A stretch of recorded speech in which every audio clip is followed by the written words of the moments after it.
Welcome back to Eerie Escape, where we embrace the eerie and escape the everyday. I'm Makala. And I'm Michelle. And today, we've got something eerie and ancient for you. It's the twisted tale of Jacques St. Germain, a mysterious figure who roamed New Orleans, and a chilling story about the Casket Girls. Ooh. Get ready to dive into the shadowy world of vampires, dark history, and brides with secrets. This one will make you question what's lurking in the alleys of New Orleans. So, yeah. New Orleans got some crazy stuff behind them as far as history goes, so heck yeah. This will be interesting. It's the perfect setup as the nights get longer and the chill of fall creeps in. Yes, because it's spooky season. Spooky season. Welcome to October, where this is our favorite month. Literally. It's mainly my favorite month because it's the year that my best friend got born. The month. Not the year, because if she was born in 2024, that would be... You're a very advanced infant. Hey, maybe I'm a vampire. I want to suck your blood. Oh. So before we jump into the legends, let's set the scene. It's New Orleans, the city of masks, music, and all things supernatural. Man, New Orleans is just different. I've been. It's almost like it's a different world. It's beautiful, but yet it's still chilling at the same time because of all the history. I have never been, unfortunately. I want to go so bad. We'll go. We need to. The city's always been known for its spooky undercurrent. Whether it's voodoo, ghosts, or vampires, the veil between worlds feels thinner. There. It really does. They're just kind of like Salem. It really does. And nothing says haunted quite like the French Quarter, where our story begins with Jacques St. Germain. The French Quarter in itself. You want to talk about history? Yeah, and when I went, they tell you a lot of things not to do after nightfall. A lot of things. Like what? They tell you to stay indoors, make sure you keep all your windows and doors locked. And if you go outside at night, like if you have to, then always travel in a group. I've heard that. Like, I've seen videos of people who are from New Orleans that live in New Orleans. Mm-hmm. And they'll take videos of them like walking to dinner in the French Quarter. And they always say like, you never want to be there at night by yourself. Yeah, the French Quarter, it's beautiful, don't get me wrong. I mean, I've been there, but it is quite eerie at night. It's like a totally different feel. Like if you're not on Bourbon Street and you're walking back from your hotel to your hotel from Bourbon Street, and it starts to the music starts to fade and it just starts to get empty, and there's like alleyways and courtyards and stuff. It's very creepy, to say the least. Like you're always on edge. Like you're like picking up your pace a little bit more as you're walking, because you're just like trying to get back to the hotel, like booking it. That's so scary. So let's get into Jacques St. Germain. So Jacques St. Germain arrived in New Orleans in the early 1900s, 1902 to be exact, charming the elite with his endless wealth and charisma. But there was something off about him. So the town didn't really know where Jacques St. Germain came from. He kind of just like showed up out of nowhere. Mm-hmm. But everybody loved him. But there was always somebody that was like, that guy's just not right. Something's just off. You know what they say about vampires? They have like an impeccable beauty to them. Mm-hmm. Something about them just invites you in. Just draws you right in. Right. So the legend has it that Jacques was a vampire, perhaps even the immortal Count Saint Germain from Europe. His inability to age and the eerie disappearances surrounding him have fueled this theory for over a century. And that's insane, because Count Saint Germain knew apparently all languages. Yeah. And was an alchemist. I mean, hello. He's very well known in the New Orleans area. And he would basically throw these elaborate parties, and he would always drink red wine. He would never eat. Everybody else would eat. He would just kind of like sit back and watch everybody. He was very inviting. And obviously, if you're back then, the big parties was like the thing to do. Like, Yeah. if you were invited by Jacques St. Germain, you were somebody. It like proved your social status. Yep. However, women who would dine with him would return with strange injuries, basically bite marks on their necks. His lavish dinners were said to feature wine mixed with something far more sinister. Can any of y'all guess what that is? Because we can. So there's one story that we'd like to point out. It's about a woman that leaped from his balcony to escape from him. Police searched his home and found the wine bottles down in his cellar.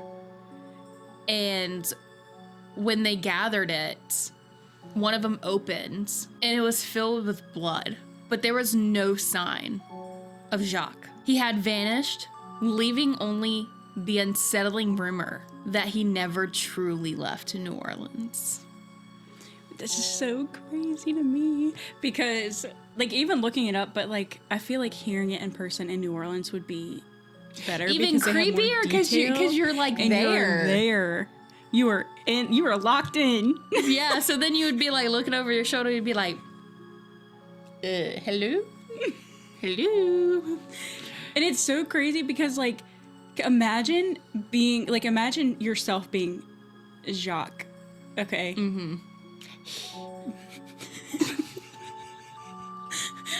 People respect you because you're rich. That's what it is. And so when that happened, the police literally said, hold up, wait a minute. The police arrived that same night and were basically like, well, wait, we don't want to bother Jacques with our issues right now. We'll just talk to him tomorrow. Can you just come down to the police station tomorrow? And Jacques said, sure. Well, guess what? He didn't. Jacques didn't show up. He packed his shit and got the hell out of Dodge. I'm quick. Gone. They showed up acting like he was gonna be there. Well, guess what? Nah. I don't know what to tell you. I guess it's a mystery. Yeah, and still to this day, it's people have claimed to have seen him in the streets of New Orleans. Like here in 2024, like people have still claimed to see him and even fall victim to his wrath. Fall victim. And it's weird because some people, it's like they know, mentally they know, which one of the big things with vampires is mind control, but also just like basically like they can place thoughts or basically talk to you mentally. They don't have to physically say anything and you just know. Yeah, New Orleans has always been known to have crazy things happen there. So it would make sense. And it's also said, I remember when I was down there, there's like a significant reason why they bury their dead above the ground and the like the cement caskets. Like they're in caskets, but they're like put in, I don't know what the word is, I forgot. Like a mausoleum. Yeah. It's said that like there's vampires that live in those cemeteries. Yeah, that like come out at night. Same thing with Richmond. Yeah. Might have to go see our good old buddy W.W. Poole downtown in Hollywood Cemetery. Uh-huh. And maybe ask him some questions. Interview style. Hey, interview with the vampire for real. In real life. Not just TV show. Forget you, Brad Pitt. Hey, we're trying to get with the vamps, all right? So, if you would like to know more about like New Orleans and the vampires, definitely drop a comment down below and let us know. We would love to do a little bit more of a deep dive on it, but since today we're gonna put kind of two stories in one that they kind of link together in the end, yeah, just, let us know. I would love to do a deep dive. Yes. So we should definitely do that. Or we could just do a road trip. Say less. I'm down for a road trip. Live from New Orleans, baby. We'll be walking through New Orleans with our little podcast get up, be like, hello, New Orleans. And the next thing you know, in the corner, we'll be like, So now we're going to move on to the Casket Girls. So were they just set up as brides or something more? We'll let you be the judge of that. Yes. So the Casket Girls is another dark piece of New Orleans history. In the 1700s, young women were sent from France to become brides for the new settlers of New Orleans. They brought with them small chests, or as known as like caskets, which gave them their name. Caskets. I think they also called them cassettes. Like almost like a cassette tape too. Yeah. Or maybe that's the French translation, I'm not sure. Ooh, cassette. I couldn't do a French accent if I tried. You know my mom can speak partial French. Really? She learned it in high school. I'm like, must be nice. I took 7 years of Spanish and I cannot. I can read Spanish. All I can tell you is my name is Michelle and your mother is my chicken in Spanish, so, you know. At least you got something. I mean... May have to download Duolingo. Hey, I have it on my phone. I do too. Yeah. Still don't know a lick of it. But local whispers said the caskets weren't filled with clothing or keepsakes. Instead, something supernatural. Possibly even vampires hidden within. Guess they brought them with them. Yep. That's spooky. You know, we should do a deep dive on the vampire era of history in Europe. Because that is insane. Yeah. And maybe we can find out a Hotel Transylvania. So it said when the girls came over from France, they took refuge in the Ursuline convent, where their caskets were stored in the attic. Since then, the attic has been sealed with blessed nails from the Pope, as some say that the caskets housed ancient evil. That's so crazy. Yeah, because it said that when the girls came over, they filled it with stuff that they were supposed to have when they got married. And then they were able to have those caskets or chests or, you know, whatever you call it. And there was a whole bunch of rumor around them and everything, so the Pope got caught wind of it. And they ended up locking all of the chests or the caskets in the attic and sealed it completely shut with blessed nails from the Pope. So still, you cannot access it whatsoever. When we looked at it too, looked this stuff up, it said that there were a lot of people after these women came over that were like showing up missing, like drained of blood and looked like they had been mutilated by animals. Yeah. And some people say that they even saw like they opened up the chest and there was a bat in there or like whatever, but we don't know if that's true. Yeah. But the Pope was just there in like 2017 to re-bless the nails. Mm-hmm. So obviously if they're still blessing nails, There's something going there's on. something. That's scary. That is scary. And what's even worse is that to this day, people claim to see figures watching from the convent windows. And the legend obviously is still prevalent in New Orleans. And there's been people today that have even seen the windows themselves open and they're sealed shut. Yeah. They've never been able to open. That's crazy to me. So it said that they're virtually vampires. Mm-hmm. I mean, hey, it might even be their beds that they sleep in, because if they're young girls, then, I mean, back in that day, I mean, they're skinny. So, might be their beds. Who knows? Might house something more malevolent. And that would explain why they use blessed nails, because that traps whatever is in there in. Yeah, so it can't get out. So it makes you think, like, what actually does the Pope know about it? Man. Because the Pope don't just come out of Rome for nothing. Heck no. You gotta coax him out Hey, like they do a mouse with a piece of cheese. What I'm saying, you know, things like this is why I'm like, I need to see what the Vatican has. Yeah, because usually they send like cardinals and not like the Pope. The Pope went. Yeah. The Pope. I mean, hey, they still say that there's archives and stuff in the Vatican that nobody can access, that nobody can read.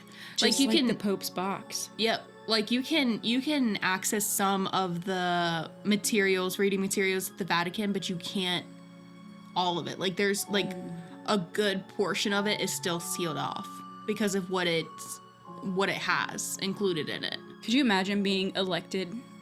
I guess that's the word, elected as Pope. I think so. And you're all excited, and then your first day, they're like, hey, we need to talk about something serious. And they just lay all the shit out on the table for you. Like, imagine just mind blown. Now, talking about, like, testing your faith. Yeah. Bitch. Yeah. That probably blows people. Yeah, because the Pope and everything is Catholic, and the Catholic Church is very, like, strict. And when it comes to speculations and stuff, I mean, I grew up in a Catholic household, so it's like, when it comes to speculations and that, it's like you can't really, it's like with any religion, like you believe what you believe, and it's hard to change somebody's mind. So just imagine, like, going in, and like you said, like, if it's your first day being the Pope, and it's like, here you go, and then you're just like, huh? Not to mention the Catholics as a whole, like the Catholic religion and like the leaders they had were very, very good at record keeping. So, I mean, they've got stuff from... They have the first writing of the Bible. Yeah. That's been written and rewritten and rewritten and freaking rewritten. Yeah. And if you look up on it, there's a lot of conspiracy theories surrounding the Pope and the Vatican. We should So do that. We should do that. I think we'll get in trouble. we might get in trouble. If we go missing, you know what happened. I'm just saying. But for real though. But for real. Stay safe out there. Right. So some of you might be telling us, one, to move on because we're babbling too much, and two, what's the connection between Jacques St. Germain and the Casket Girls? So some say that Jacques, if he was indeed the Count St. Germain, was he connected to the arrival of these women, or possibly involved in their vampiric origins? Because think about it, like, even if those girls were mortal when they came over, and he was like the talk of the town, they say that when you're, speculation of course, but when you're a vampire, the younger the blood, it's like the best. Yeah. It like keeps you nice and your vitality up. Just like, well, this is kind of off topic, but the Blood Countess. Mm-hmm. Prime example. I mean, she was a human, but she did kill young girls to reap the benefits because she had epilepsy or something. Yeah. To basically, I guess the blood's better. I don't know. But We don't know. we are drinking no blood. And I don't want to Sorry. find out. I No hate thanks. even tasting my own blood when you like get a cut in your mouth or something. Ugh. So no thanks. Hard pass. I'd stick to cheeseburgers. Perhaps Jacques came to New Orleans to be basically like the overseer of the Casket Girls. Mm-hmm. Or maybe he was there to feed. The idea that the city's vampires arrived through the Casket Girls is a terrifying, persistent theory. Like, it's still around today. People, obviously you have your skeptics that are like, oh, the whole story is a bunch of BS. Mm-hmm. But there are so many people that are convinced. If anybody's gonna know, it's gonna be the people of New Orleans because they live there. Yeah, and a lot of things, it's like, if you don't speak about it, it's not true, even though you know it's true, but you just don't speak about it because you don't want spirits and stuff your way. So, yeah. If you go down there and you take some of the tours, some of the crazy things that you hear, it's like, is it really true? But then, like, because I went down there when I was younger, when I was like 14-ish. And now that I've gotten older, of course, when I was younger, it was like, oh, haha, it's just a scary story. But now, when I think back and think about all the stories and stuff that I heard, it's spooky. Not to mention all the freaking stories going around on TikTok right now about vampires. Mm-hmm. There are so many. So many. And they say there's different types. You have like your energy vampires. We probably know a few of those. Let's be real here. They just suck the life right out of you. And then I guess your traditional vampire. And then they also say, they have certain regions believe that vampires also have like a different name called Strigoi, I think is how it's pronounced. Strigoi. Yeah. And it's It's basically like the evil vampires. I mean, It's like- like an No. evil spirit, like Yeah. not a physical being, but the spirit can possess people and turn them into vampires. yeah. So, I mean, there's so many different types, but they've got vampire bars down there. They have people that have been Uber drivers that have literally been fully convinced, people that are no BS kind of people, don't believe in the paranormal, have had these experiences with people getting into their Ubers when they're driving for Uber and completely like this, like the one girl who had like the 3 guys on New Year's Eve. That was I remember that. That was freaking wild. And it's the fact that she was just like, it's like they knew. She said they didn't even have to speak. She said, I heard another voice in my mind tell me we are what you think we are. Yeah. That's freaking crazy. Just imagine just being an Uber driver and then just like crazy people, things. That was in Chicago. So it wasn't Yeah. even in New Orleans. So imagine how it is in New Orleans. They're everywhere. Literally the capital. Yeah. So was Jacques their master, their creator, or both? Or were the Casket Girls victims taken by the same evil that consumed Jacques? Possibly. Maybe. Because, you know, some people believe vampires are spirits instead of physical beings. Yep. But let's talk about modern day sightings and supernatural rumors. Because again, this all still ties in today. It's Yeah. very prevalent in New Orleans. And even today's locals swear that they see Jacques St. Germain on the street. Okay? Some say they've encountered a man who looks just like him. Same face, same ageless charm.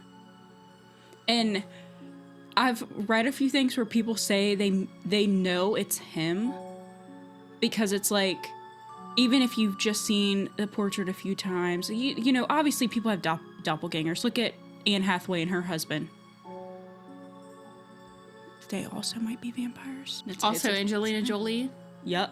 People say that they've seen a man that looks just like him on the street, and from what I've read, it's like they know that it's him. Mm-hmm. Something's like They just get a vibe. It's kind of like when you Yeah. see somebody that you know but you don't know, and you're like, from where? yeah, you're like, damn, I know them.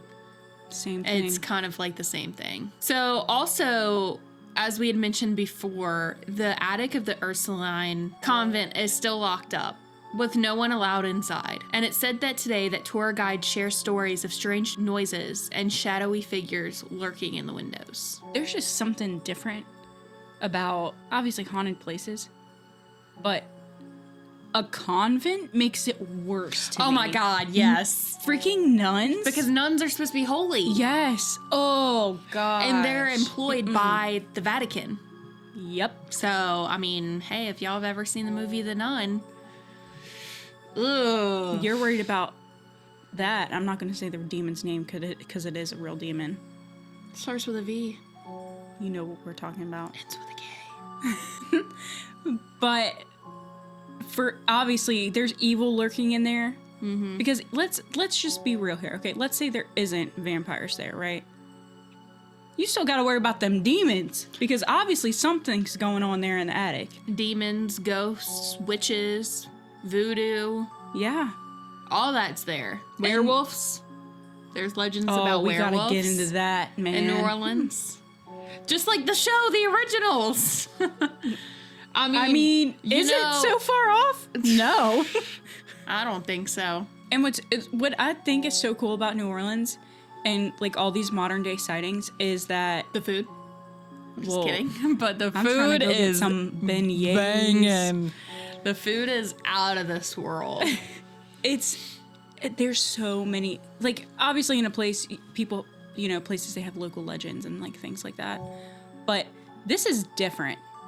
This is written about in books. This is something that has been passed down through like generations of family that have like years witnessed and things. years and years and years, like decades Yeah. and decades. And you're in a place, just like they talk about with Salem, there's a certain energy. That's why New Orleans attracts people that are into the paranormal, are practitioners of voodoo, witches, like things like that, because there's a different energy there, and it's almost like the veil is thinner at all times. Oh, We're not yeah. just talking about like everywhere on Halloween night, for example. For sure. And I've been there. yeah. So, yeah. I mean, I haven't been there, but even in Salem, like you can feel it. It's a different type of energy. Yeah. And if you're sensitive to those kinds of things, I think it can be kind of draining. But at the same time, it like you're like attracted to it. Yeah. For sure. So I'm just saying, they got the vampire bars, like for real. Mm-hmm. And there's been people that have gone there. I mean, they say like energy vampires, for example, they don't even have to touch you. They can just look at you. Yeah. Which, I mean, that would make sense, right? I mean, think of people who are like empaths, for example. Mm-hmm. They feel everything. Yep. It's just like if you are an empath, you go somewhere like a concert or like something with an insane amount of people and you just feel so drained afterwards. Why do you think I don't leave my damn house? Seriously, like you just, it's like you go and It's just even so like certain overwhelming. vibes, like, oh my God, this is kind of off topic, but Dylan and I went to this concert thing. It was at like a vegetable farm. We went to this concert thing and I remember on the way there, something told me that I didn't want to go. I just like didn't want to go, right? We get there, we park, and I had like almost a full mental breakdown because I didn't want to get out the car.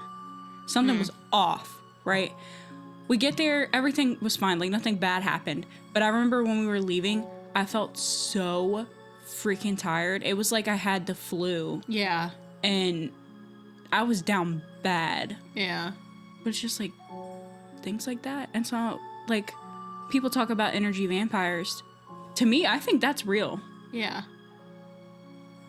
Oh, I definitely believe in all that stuff. Have you ever been around a friend that's like real negative and like, Yeah, I have.